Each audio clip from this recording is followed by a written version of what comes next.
A well-informed public is America's greatest security. The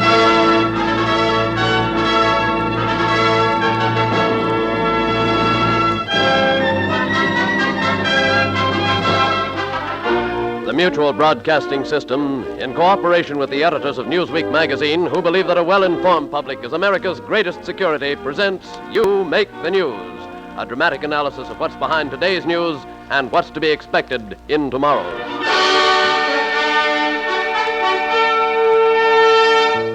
I've got the depression, prosperity blues, lots of money in the bank, but I can't buy a car. I'm rich, I'm poor. The great white way is browned out. Yes, last week the nation found itself gripped by the most fantastic economic plague in its history. Saved up consumer purchasing power had never been so large, consumer goods never so scarce. Our economy had taken on symptoms both of the boom of the late 20s and the depression of the early 30s, all at the same time. The grim facts of this synthetic depression were a substantial part of basic industry shut down or closing. Upwards of 2 million persons newly unemployed. Railroad passenger schedules cut 25%. Chicago offices lighted by candles. New York and other cities browned out. Business and wage losses running into the millions every day. And the primary cause of all this was the refusal of a labor leader, John L. Lewis, and a handful of coal operators to agree on a new work contract that would end a 6-week-old soft coal strike. The operators have been reported willing to pay a wage increase in line with that granted in other basic industries. But Lewis refused to discuss wages until his primary demand was met, a health and welfare fund to be financed by a royalty on every ton of coal mined and to be controlled by the union. After weeks of negotiations, Lewis suddenly took the floor to trumpet at the startled operators. Gentlemen, we attended these meetings when you fixed the hour and departed when weariness affected your pleasure. When we emphasized the importance of life, you pleaded the priority of profits. When we spoke of children in unkempt surroundings, you said, look to the state. You profess annoyance at our temerity. We condemn your imbecility. You scorn the toils, the abstinence, the perils of the miner. We withhold approval of your luxurious mode of life and the nights you spend in merriment. No, gentlemen, to argue further is futile. We trust that time, as it shrinks your purse, may modify your niggardly and antisocial propensities. Good day, gentlemen.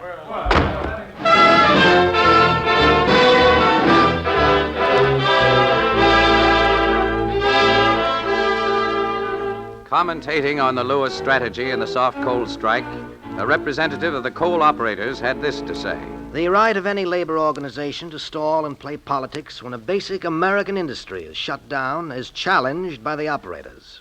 And they do not believe that collective bargaining consists of blindly accepting so-called principles arbitrarily laid down by Mr. Lewis and his union. Whatever might be said about Lewis's bewildering approach to collective bargaining, there is one point on which he is undoubtedly correct. The perils of the miner to which he referred are real. Oh, my liver and my lungs, my lights and my legs, they're paining me, they're paining me. There is naught but hardship everywhere, as on through life I go. The United States Bureau of Mines figures show that in 14 years, more than 17,000 miners were killed on the job, and over 850,000 injured. There is naught but hardship everywhere, as down the mines I go. And if the public has no love for John L. Lewis, his own men, by and large, appear to have faith in him and in his own peculiar methods. Recently, a reporter assigned to get their side of the story went to one of western Pennsylvania's sprawling mining towns. She walked to the door of a shabby frame house.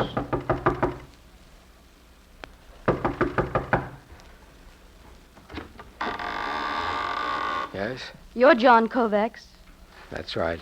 I'm doing a story on the strike for my paper. I'd like to talk to you. Reporter, huh?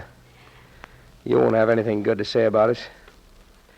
Well, come in anyway. I got plenty of time. Thank you. Come in here, miss. But What's wrong? asthma. Oh, I'm sorry. We call it miner's asthma. Are you taking care of it? Now, this company doesn't take care of us when we get sick on the job. That's why John Lewis wants that welfare fund. And you think Lewis is going about getting it the right way? He knows what he wants, and he knows how to get it. But you'll have to admit he turns most of the company against the miners in the process. He's a hard man. And you're all behind him? Look, miss, I started out making $14 a week.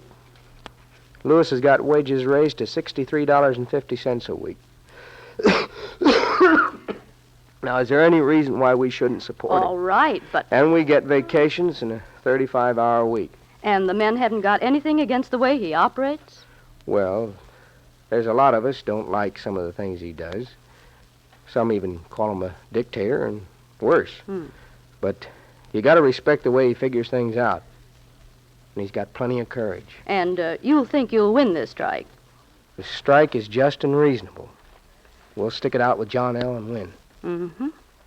About that health and welfare fund, I've heard that Lewis is simply trying to build up a political slush fund. No, miss.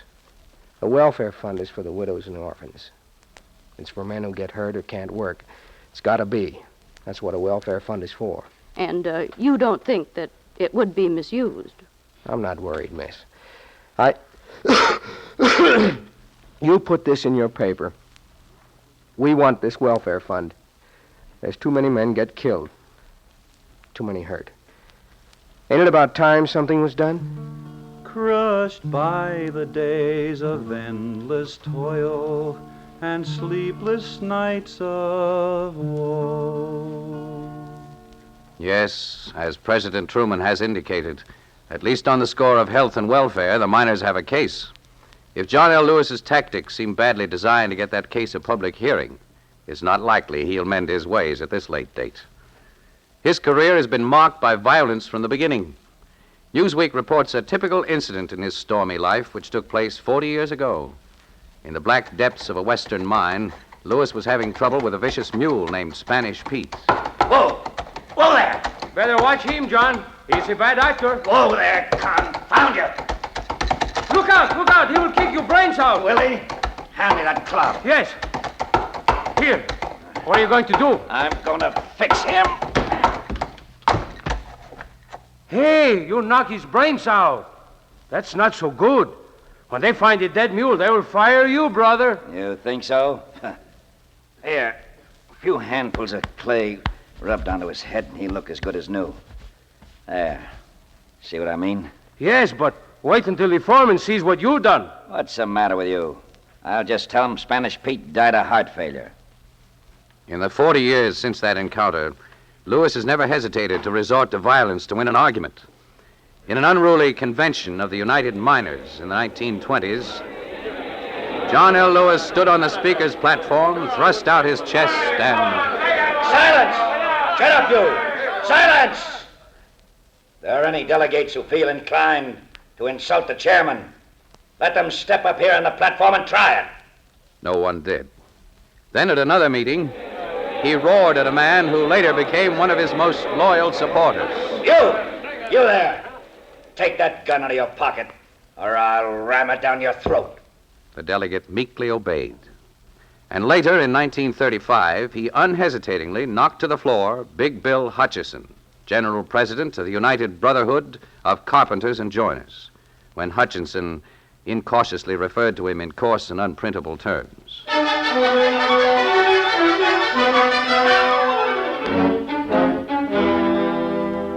Then, last week, with the nation's economy uncomfortably close to collapse, John L. Lewis relented. He announced that the miners would return to work for 2 weeks. But this truce offered only limited relief. Lewis had not changed. In making the announcement of the truce, he ended with a typical flourish. He informed the desperately waiting nation, This action is the contribution of the United Mine Workers of America to our nation's economy, which is being imperiled by the stupidity and selfish greed of the coal operators and associated financial interests, and by demagogues who have tried to lash the public mind into a state of hysteria, rather than grant justice and fair treatment to the men who mine the nation's coal. Oh, the coal doesn't burn while everyone fiddles, and Johnny Q. Public is caught in the middle.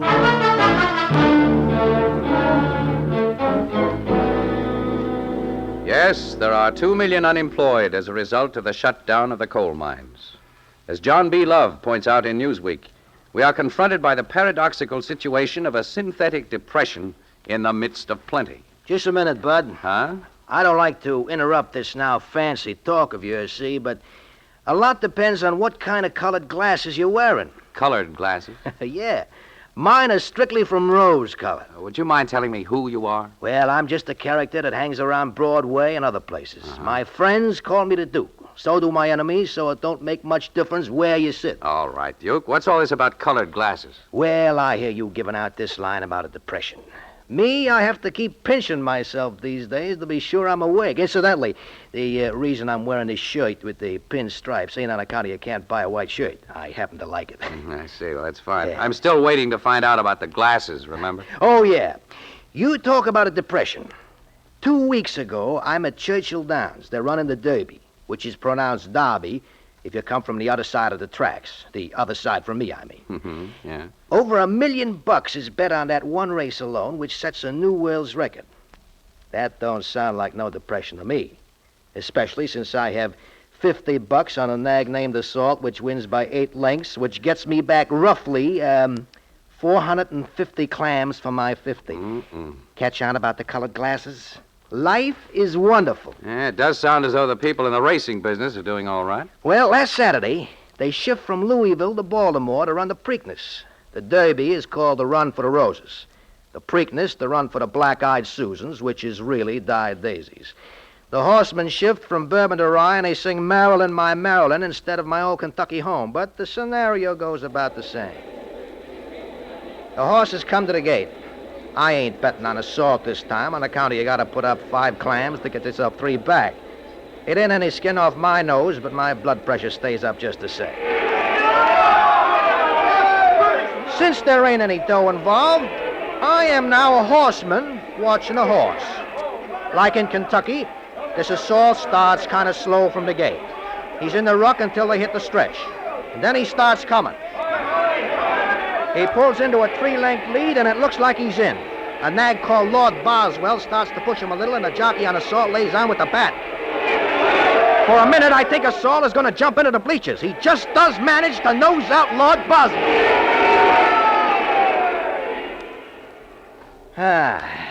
You talk about depression? This Assault collects, get this, $195,000 for winning them 2 races. Mm-mm. Well, those certainly aren't poorhouse figures. Maybe there's a kind of inflation in it, though, at that. Huh? You see, Assault's pappy, Bold Venture, won them same 2 races 10 years ago and only collects 65 G's for the both of them. But me, my glasses is strictly rose-colored. Oh, the races, they're played by the masses while depressions make passes at rose-colored glasses.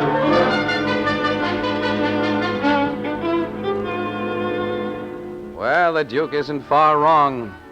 Certainly, anyone looking at the sports picture in America today can see no symptoms of depression.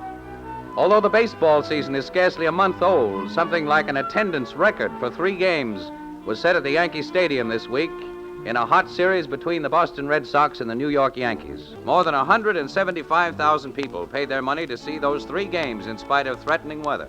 Oh, take me out to, oh, take me out to, take me out to the ball game. Oh, take me out to, oh, take me out to, take me out to the ball game. Meanwhile, in the background, emissaries of the Mexican League are offering astronomical figures to American ball players to break their contracts and travels south of the border to play.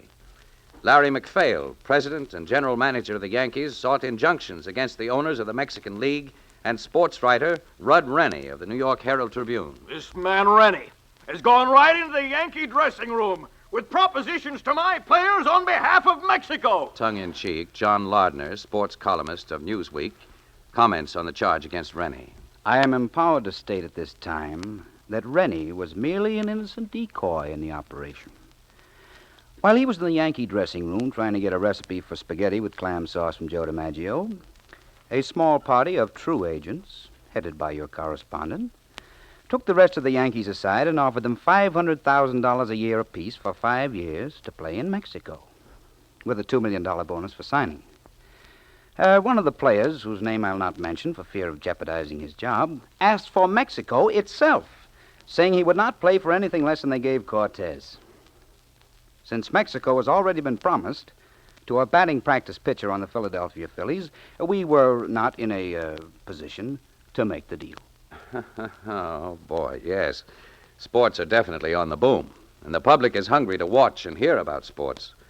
Last week in Pompton Lakes, New Jersey, Stan Lomax, veteran sports commentator for the Mutual Network, pulled a stunt for his listeners. Boy, and what a stunt.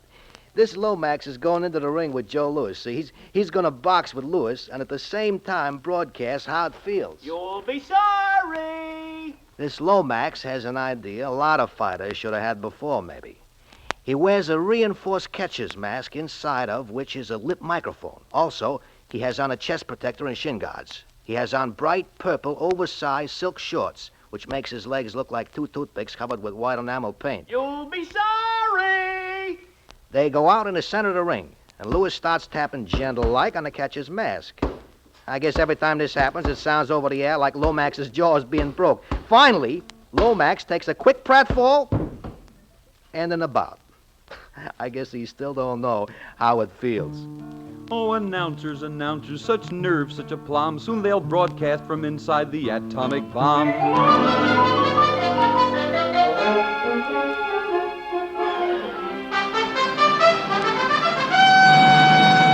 My lord, I was born about 3 o'clock in the afternoon with a white head and something of a round belly. For my voice, I have lost it with hallowing and singing of anthems. To approve my youth further, I will not.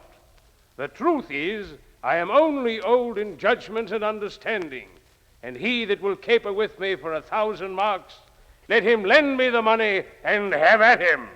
So spoke Sir John Falstaff on the stage of the Century Theater in New York City. Theatrical history was made last week when the Old Vic Repertory Theater from London opened in New York to the acclaim of the critics. Hey, Mac, get a load of the line of people. Must be 7-8 blocks long. It must be nylons. No, I don't think so. Come on, let's take a gander. See what's cooking. Okay. Holy smoke. Hey, look at that. Shakespeare. Perhaps we are confronted with a synthetic depression, but there were no signs of it at the Century Theater last week. There might not be manufactured goods on which people could spend their ready cash, but entertainment of high caliber could ask almost any price. $12 a seat for the opening night at the Old Vic deterred no one at all. Seats for the 6 weeks of repertory simply cannot be had. More than $50,000 passed through the box office the first week. No signs of a depression here. Oh, they went to see Shakespeare at $12 a seat, but in school, William Shakespeare they never did read.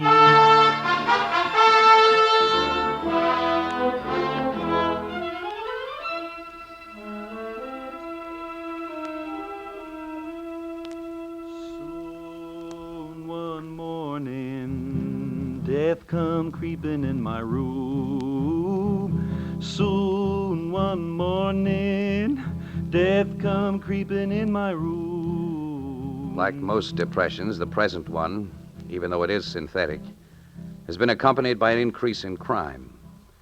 In New Iberia, Louisiana, an apprehended criminal was about to pay the penalty for his crime, murder. Soon one morning, death come creeping in my room. Oh my Lord, what shall I do to be saved?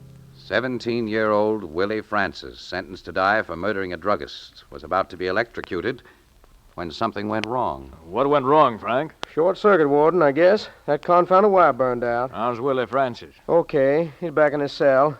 He says it didn't do any more than tickle. Later, in his jail cell, Willie Francis clutched his prayer book tight and stopped humming a spiritual long enough to say, The Lord was with me last night, and He's with me now. Soon one morning, death come creeping in my room. Oh my Lord, what shall I do to be saved? 8 miles away in their ramshackle cottage, Willie's family laughed and cried for joy. The hired hearse and the tombstone, bought with borrowed money, were for the moment forgotten. Then another electrocution was ordered. But by failing to die on schedule, Willie had aroused legal interest throughout the nation. To his defense came a local lawyer, a longtime friend of the man Willie killed. He insisted, The official argument that the court ordered electrocution until dead and that the date doesn't matter is poppycock. The second execution can't take place. How many times does a man have to go to the chair to atone for his crime? Louisiana's acting governor, Emile Verre, granted a stay of execution. As the state Supreme Court began studying the case, Willie's lawyer cited a legal precedent. He recalled the case of Willie Purvis, who in 1894 escaped hanging when the noose slipped. Come listen, all you people, come listen to my tale concerning Willie Purvis, who was wrongly sent to jail. They put him on the scaffold and the trap it was sprung, but the hand of God had saved him and Willie never hung. Oh, it's Willie never hung. Willie never hung. The thickest rope it split and broke and Willie never hung. 25 years thereafter, a certain man confessed that he had done the crime which had caused Willie's arrest. And everyone gave thanks with many a hymn and song, for the hand of God had saved him and Willie never hung. Oh, it's Willie never hung. Willie never hung. The thickest rope it split and broke and Willie never hung.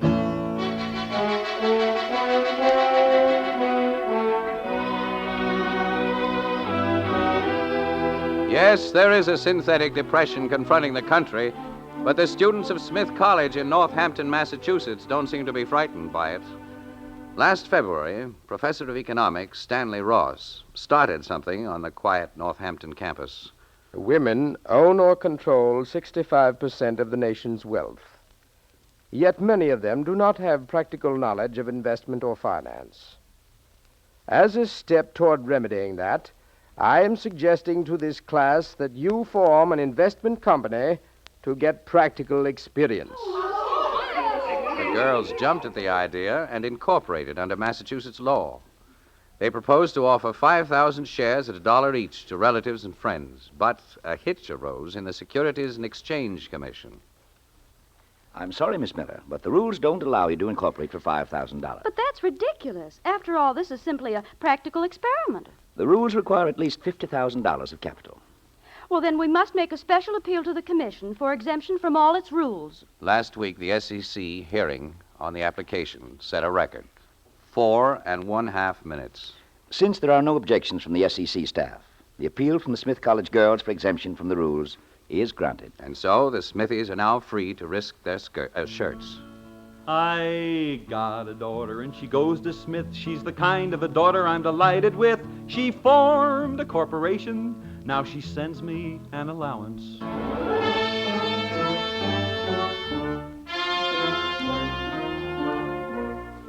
One word which has frightened the American people during this paradoxical situation of depression and boom is inflation. But inflation holds little terror for Alvin H. Hansen of Harvard University. With the death of Lord Keynes last month, he succeeded to world leadership of Keynesian economics, a school which takes deficit finance, managed currency, and low interest in its stride. Hansen, whose green eye shade makes him look like a newspaper copy reader, spoke his mind last week to newspaper men at the Harvard reunion. You care to make any prophecy about the future, Mr. Hansen? Well, I'll have to hedge a little. Well, go ahead and hedge.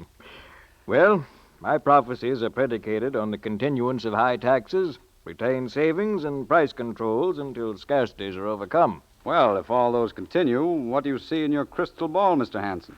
The strength of collective bargaining will not permit a profits inflation, the surest way of going into a tailspin. What about the $225 billion of savings the American people have put away? There's no reason to believe we can't handle that much money. In fact, within 20 years, we shall probably need twice as much. You don't think that much money lying around is bound to increase the cost of everything? The whole history of our country has proved that as productivity and income rose, we have needed vaster supplies of money. Over the long run, a country as productive as the United States is far more in danger of not having buyers for its products than of inflation. Oh, the experts, they sure know the dirt, but I still wish I knew how to buy a white shirt.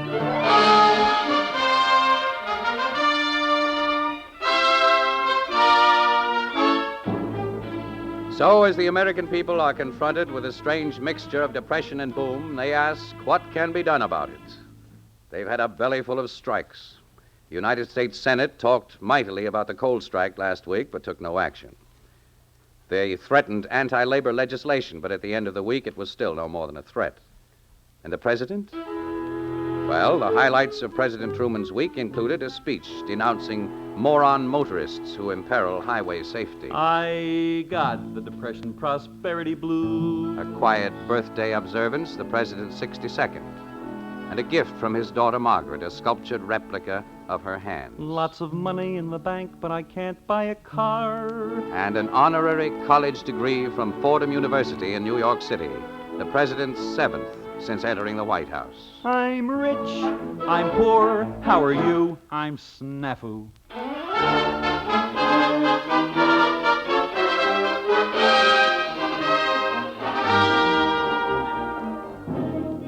Yes, the nation is in the grip of a fantastic economic plague. Wealth and poverty, employment and unemployment, plenty and scarcity. The teamwork which made our magnificent war effort possible is missing. Individuals and groups are no longer pulling together. The result is confusion. There is no easy solution. In the last analysis, the cure will lie with a public which has armed itself with the facts. A public which refuses to let itself become bewildered. A public which speaks with a clarity of judgment which only knowledge can provide. Such an informed public can exert democratic pressures for the solution of each of the problems involved. And so, whether we sink deeper into a state of limping confusion, or whether we start working together toward a full life and economic security, is, in the long run, up to you who make the news.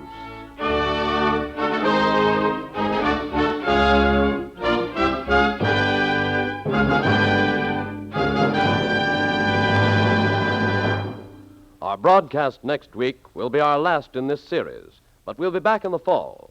In the meantime, listen next week at the same time over many of these stations when the Mutual Broadcasting System, in cooperation with the editors of Newsweek magazine, who believe that a well-informed public is America's greatest security, will again present You Make the News.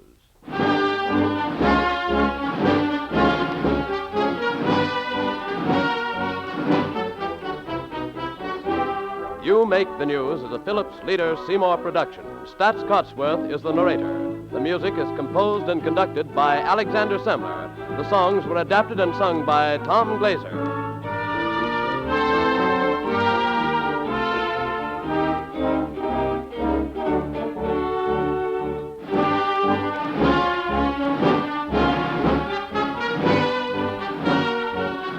This is the Mutual Broadcasting System.